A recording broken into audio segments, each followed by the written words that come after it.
AI has come a long way, but where exactly are we on this technological journey? To understand that, we need to break down the three key types of AI that researchers talk about: ANI, AGI, and ASI. It's like a staircase of machine intelligence, with each step taking us closer to AI that can truly match and even surpass human capabilities. But let's start at the beginning.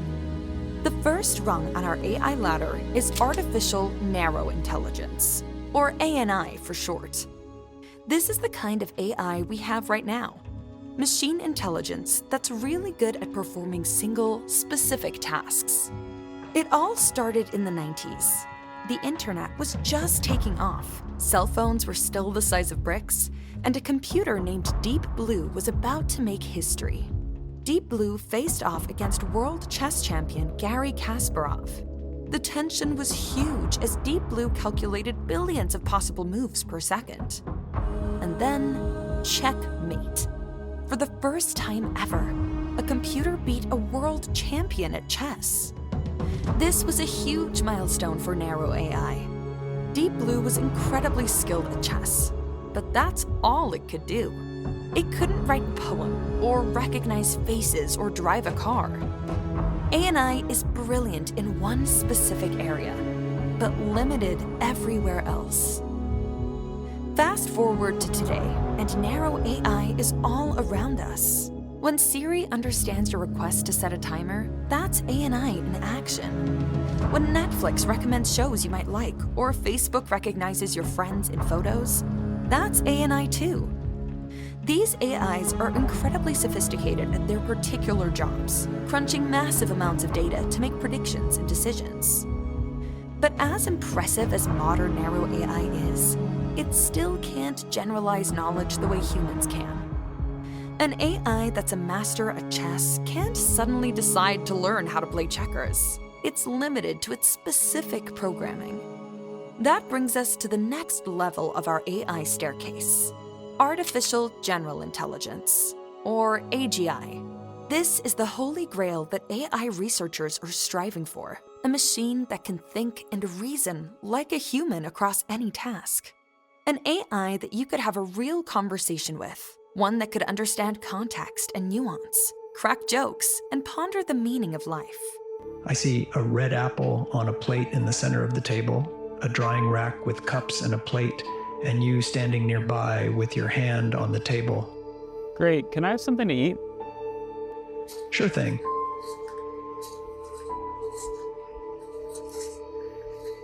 An AGI could learn and adapt on the fly, applying knowledge from one domain to solve problems in another.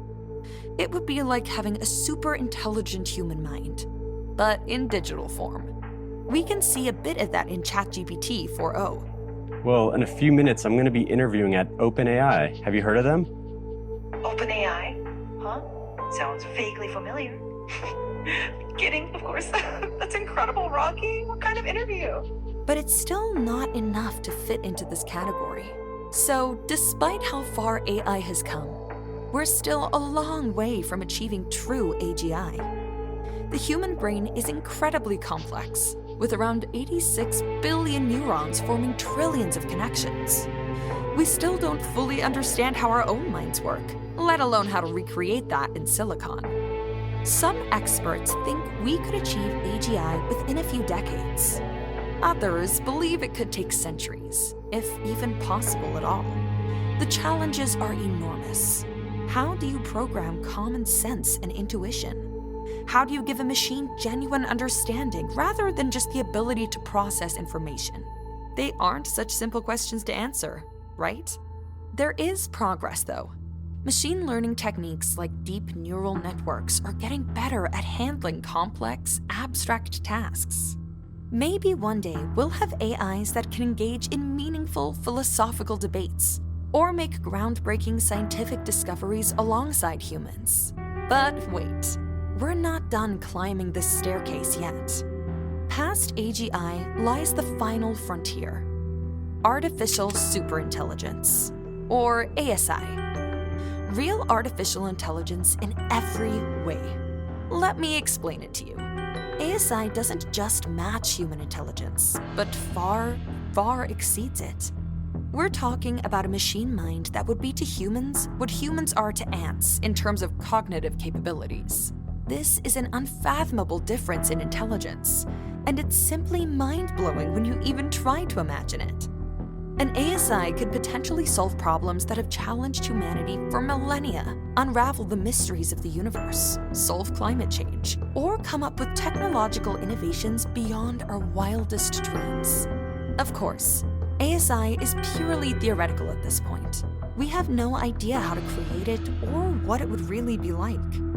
Some futurists, like Ray Kurzweil, paint utopian visions of ASI solving all of humanity's problems. Others, like Mo Gaudat, have more dystopian scenarios in mind where super-intelligent machines might unintentionally decide humans are no longer necessary. The truth is, ASI is so far beyond our current capabilities that it's impossible to predict. It's like trying to explain smartphones to someone from the Middle Ages. They would probably accuse you of witchcraft and burn you at the stake. So where exactly are we on this AI staircase? Right now, we're firmly in ANI territory.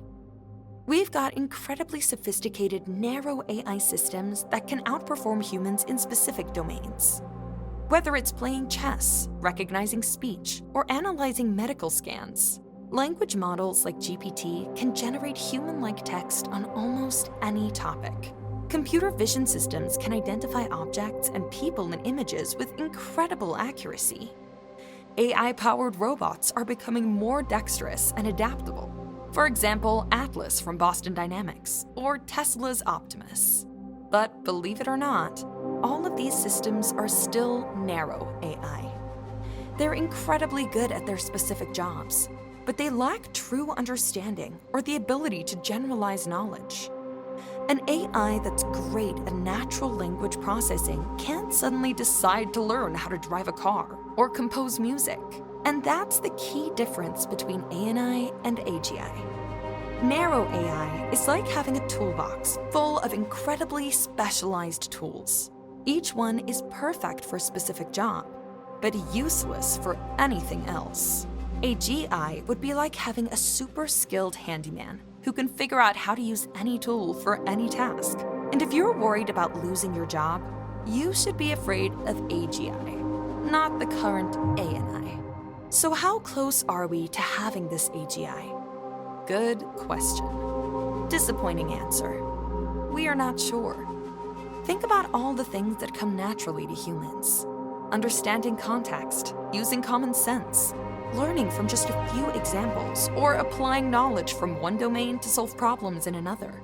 These are all huge hurdles for AI to overcome, especially considering we still haven't managed to get ChatGPT to give us error-free answers. Well, you might say, let's just make our current AI smarter or more powerful. But it's not really about that. AGI will likely require fundamental breakthroughs in how we approach machine intelligence. A new way to answer all the questions we've asked so far. And if we have these problems with AGI, imagine what we'll face trying to achieve ASI.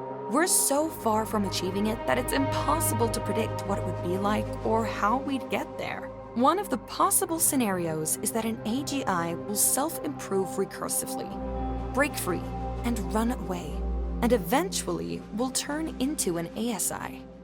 But while it's fascinating to speculate about AGI and ASI, the reality is that we're still very much in the age of narrow AI. ANI is already revolutionizing industries, solving complex problems, and changing the way we live and work, making everything easier and more efficient. The other side of that coin, though, is that a lot of jobs are predicted to be taken over by AI. Check out the 10 jobs that are most at risk in this video.